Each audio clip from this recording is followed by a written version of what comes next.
BJP सांसदों में क्यों मचा हड़कंप? लोकसभा चुनाव 2024 में किसका होने वाला है पत्ता साफ? लोकसभा चुनाव के लिए सभी प्रमुख दलों में उम्मीदवार चयन के मसले पर विचार विमर्श का सिलसिला शुरू हो चुका है। उम्मीदवार चयन के लिए बीजेपी भी सर्वे करा रही है। जनता और कार्यकर्ताओं की नजर में योग्य प्रत्याशी की तलाश शुरू कर दी गई है। झारखंड में बीजेपी अगले चुनाव में कुछ नए चेहरे को मौका दे सकती है।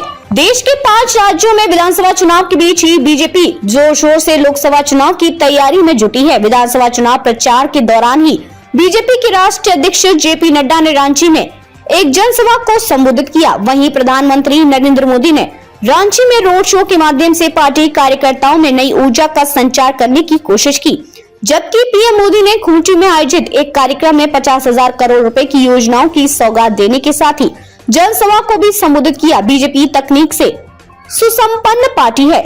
संगठन की ओर से पार्टी के सभी सांसदों के कार्यों का मूल्यांकन को लेकर गुप्त सर्वे चल रहा है।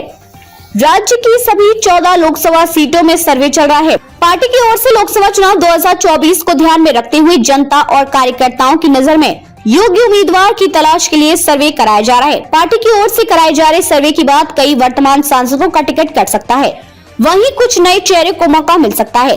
बताया जा रहा है कि बीजेपी 3 चरणों में रिपोर्ट कार्ड तैयार कर रही है। अंतिम चरण का रिपोर्ट कार्ड दिसंबर में फाइनल हो जाने की संभावना है। सर्वे में सांसदों और उनके परिजनों का पूरा लेखा जोखा, सांसद ने क्या काम किए और जनता का फीडबैक क्या है, इसकी पूरी जानकारी एकत्रित की जा रही है। इस सर्वे के कारण बीजेपी के कई वर्तमान सांसदों के होश उड़ गए। साल 2024 के लोकसभा चुनाव में बीजेपी ने झारखंड में 14 लोकसभा सीटों में से 11 सीटों पर जीत हासिल की थी, जबकि एक सीट पर एनडीए में शामिल सहयोगी दल आजसू पार्टी को जीत मिली थी, जबकि एक सीट पर जेएमएम और एक सीट पर कांग्रेस उम्मीदवार को जीत मिली थी। अब बीजेपी के आंतरिक सर्वे के बाद कई संसदीय क्षेत्रों में उलटफेर की गुंजाइश बनती दिख रही है। किस सांसद को फिर से मौका मिलेगा और किन का पत्ता कटेगा, सर्वे में प्राप्त फीडबैक के बाद ही अंतिम फैसला होगा।